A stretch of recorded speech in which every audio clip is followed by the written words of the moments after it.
So as we begin this MLK weekend, I want to travel back in time to 1955.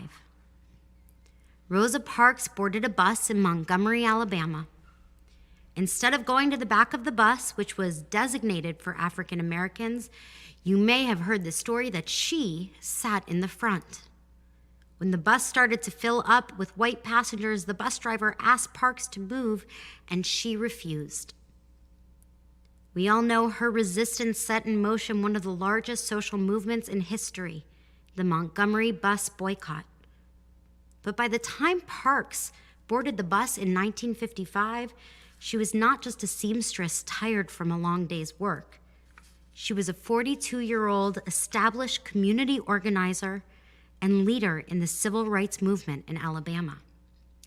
Parks not only showed active resistance by refusing to move, but she also helped organize the boycotts to follow. This act of resistance was a planned act of civil disobedience, because 9 months earlier, Claudette Colvin, a 15-year-old Black student, had done the exact same thing. Claudette boarded the bus, paid her fare, and sat down in a seat. The bus driver ordered her to get up, and she refused, saying she had paid her fare and it was her constitutional right to sit wherever she wanted. 2 police officers put her in handcuffs and arrested her while her school books went flying off her lap.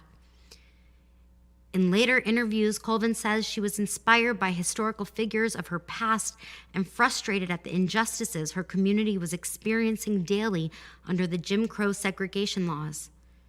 When she sat down on that bus, she described, "My head was just too full of Black history, the oppression that we went through. It felt like Sojourner Truth and Harriet Tubman were on either side of me, pushing me down, telling me I couldn't get up."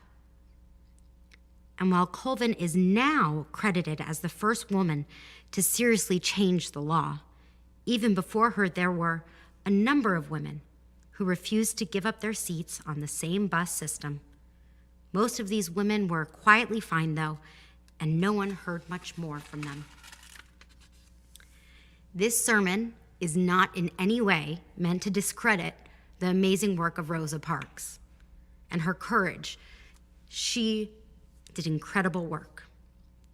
But it is to remind us all that the popular faces of history, the Parks, the Kings, the Tubmans, the Truths, they don't always tell a full story. For every historical figure that we praise for bravery and heroism, there are countless other unnamed individuals who do small acts of justice every day. The Parks of our world are oftentimes standing on the shoulders of unnamed giants, those that came before them.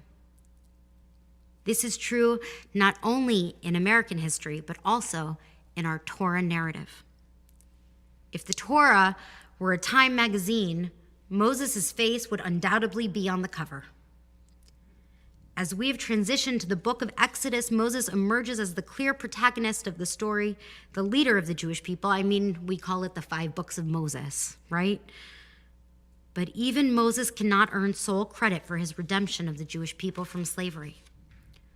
Our parsha this week, Va'era, continues a conversation that God started with Moses since God first appeared to him from the burning bush. Here, God calls upon Moses to confront Pharaoh and tell him, as we know, to release the Israelites from slavery in Egypt. But throughout this famous conversation, there is a theme that occurs over and over again, that Moses doubts his abilities to accomplish the task. In this parasha, Moses pushes back 2 different times. Why should Pharaoh listen to me? The Israelites didn't even hear me because I get tongue-tied. Then strangely, right in that moment, the Torah takes a tangent. It backs up and starts accounting the names of the Israelite tribes, returning back to Reuben and Simeon and Levi. It then accounts for Moses' own lineage, Amram and Yocheved, who bore both Moses and Aaron, also listing the relationships of Aaron's family. It's after this unexpected interlude that God addresses the answer to Moses' doubts and questions, telling him that God will be with Moses and Aaron and will stand with him as his mouthpiece. Now, with Aaron at his side, Moses can approach Pharaoh with confidence. But why here? Why at this moment in the narrative was it an important moment to divert to genealogy? I believe that by accounting for genealogy, we are taught all people are connected to great acts, even those who stand in the background or who are no longer with us. We act from the inspiration of those who came before us, and we act because the choices we make now will impact future generations. Our acts, big and small, are interwoven by making changes to the world we live in one person at a time. When Moses doubts his ability to live up to this call, he gets Aaron as support. But there are even more people who exist in the background of the Exodus narrative whose small acts supported the larger journey to freedom. I know in a number of classes I've taught over the past couple weeks, we've talked about Shifra and Puah, the Hebrew midwives who knowingly disobey Pharaoh's decree to kill the Israelites at birth, Moses' sister Miriam, who cautiously oversees a baby thrown in the Nile, or Pharaoh's daughter herself, who raised Moses as her own son in Egypt's palace. There's also the Hebrew slave whose accusation of Moses sends him fleeing off to Midian. And there's Ruel and Zipporah, the Midian priest and his daughter, who care for Moses and marry him. As the story continues, there are more and more members of Moses' supporting cast, those who helped shape his narrative into the Exodus story that we celebrate today. This weekend is named after Martin Luther King Jr., a man whose fight and inspiration is no doubt deserving of the honor. But in the spirit of Vayera, I invite us to take a deeper dive into the history of civil rights, to learn the stories of the unsung heroes that supported the fight for civil rights in ways that mostly won't earn them a coveted spot in history.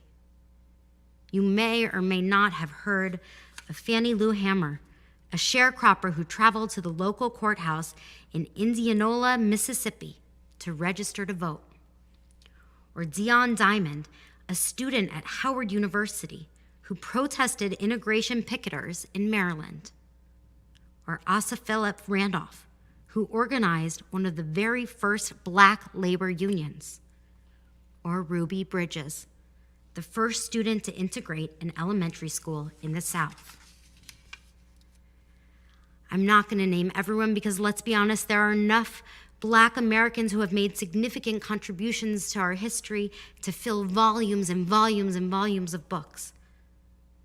Many contributions are familiar, but some are also looked over. Some may be a teacher in a school, a nurse in a hospital, a checkout clerk at the grocery store, making small differences every day.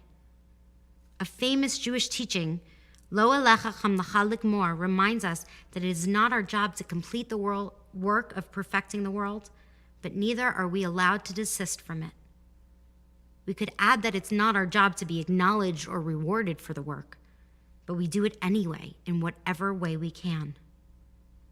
The real leaders of a movement aren't always the recognizable faces. Most often, they're not.